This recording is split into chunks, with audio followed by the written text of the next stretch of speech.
হ্যাঁ, দেখুন, প্রথম কথাটা হচ্ছে, আমি এখানে অনেকক্ষণ ধরে আলোচনাটা শুনছিলাম। বিজেপির মুখপত্রের কথাটা আমি শুনতে শুনতে বারবার মনে পড়ছিল গ্রাম বাংলার একটা প্রবাদের কথা, লঙ্কায় রাবণ মূল বেহুলাকে বেদবা হলো। মানে কার্যকারণ সম্পর্কহীন কথাবার্তা উনি বললেন। কেন বললেন সেটা উনি জানেন, ওনার এজেন্ডা হতে পারে, সেটা নিয়ে আমার কোনো আগ্রহ নেই। আমার যে কথাটা হচ্ছে, গঙ্গাসাগর যদি আলোচনার কেন্দ্রবিন্দুতে আসে তাহলে রবীন্দ্রনাথ মনে পড়বে। গ্রামে গ্রামে সেই বার্তা রটি গেল ক্রমে, মৈত্র মহাশয় যাবেন সাগর সঙ্গমে, তীর্থস্নানও লাগি। আসল ব্যাপারটা হচ্ছে, গঙ্গাসাগরের একটা আবহমান ঐতিহ্য আছে, কুম্ভটাকেও আমি অস্বীকার করতে পারি না। ঠিক এই জায়গা থেকে ইলমাস যদি বলতে হয়, আমার সর্বপ্রথমে যার কথা মনে পড়ে যাবে তিনি হচ্ছেন কালকুট কিংবা সমরেশ বসু। অমৃত কুম্ভের সন্ধানে তিনি লিখছেন, নিরীশ্বরবাদী একজন মানুষ ছিলেন তিনি, যে আপনি কুম্ভে কেন যাচ্ছেন? তার উত্তরে কথক বলছেন যে আমি তো ধর্ম করতে যাচ্ছি না, আমি যাচ্ছি মানুষকে জানতে আর নিজেকে চিনতে। এই মানুষ, কেন মানুষ কথাটা বললাম? ঋগ্বেদে একটা কথা আছে ইলমাজ, বারবার করে, কসমাই দেবায় হবিষা বিধেমা, কসমাই দেবায় হবিষা বিধেমা, কাকে দেবজ্ঞানে পুজো করবেন? এখন মহাভারতের যুদ্ধ চলছে, তখন ভীষ্ম সরসজ্জায়, সবাই যে যার ধান্দায় যাচ্ছে ভীষ্মের কাছে, নানান রকম সরসজ্জায় চলে গেছেন তো মানুষ, মানে কেউ সম্পত্তির ঠিকানা জানার জন্য, কেউ অমুক ঠিকানা জানার জন্য।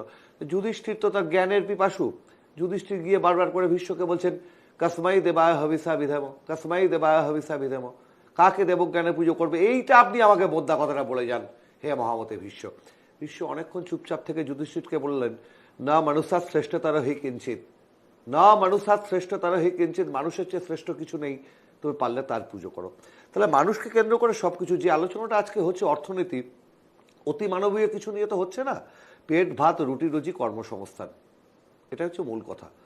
এবং যদি অর্থনীতিটা যদি আমি আপনার কাছে ফিরবো, কিন্তু যদি দেখি কুম্ভ মেলা একটু অন্তত সফল মডেল, যেখানে যেখানে অর্থনীতি চাঙ্গা হয়, একদম জিডিপির ওপর কন্ট্রিবিউশন সেই হয়, জায়গাটায় আসছি, বাণিজ্য হয়, বাণিজ্যিক একটা ব্যাপার হয়, এবং একই সঙ্গে কর্মসংস্থান হয়। এবছর প্রায় 6 লক্ষ মানুষের কর্মসংস্থান। এখানে আমার প্রশ্ন, যদি গঙ্গাসাগরে, আমি সেই জায়গাটাতেই আসতে চাইছি বাংলার জন্য আপনিও তো যাদের কন্ডেম করেন তাদের মতোই হয়ে যাচ্ছেন, প্রশ্ন নিচ্ছেন। না না না, আমি আপনার প্রশ্ন শুনেই বলছি। প্রশ্নটা হচ্ছে যে তাহলে গঙ্গাসাগরকে আমি এই জায়গাটাতেই আসছি, আমি এই জায়গাটাতে ঠিক আসতে চাইছি, এই জায়গাটাতে আসতে চাইছি।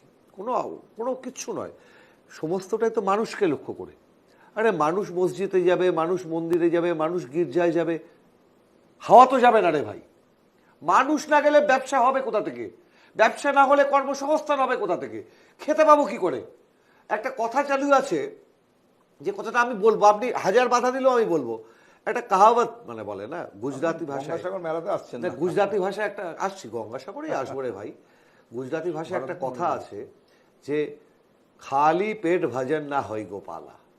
তা খালি পেট ভজন না হয় গোপালা, এটা হয় না, কোথাও হয় না ভাই, কোনো ধর্মে হয় না, কোনো তথাকথিত আপনি বাঁদিক ডানদিক কাটিয়ে যাচ্ছেন গঙ্গাসাগরের পরিকাঠামোটা নিয়ে বলুন। আমি গঙ্গাসাগর দিয়ে শুরু করলাম, কি আপনি এত অসহিষ্ণু হচ্ছেন কেন? আপনি তো বিজেপি নন, আরএসএস নন ভাই। তাকে আমায় বললেন না, সবাইকে বলছি অসহিষ্ণুতা মানে স্বীকার করতে অসুবিধা আছে। অসহিষ্ণুতা মানে আরএসএস। গঙ্গাসাগর তৃণমূলের কেনা না,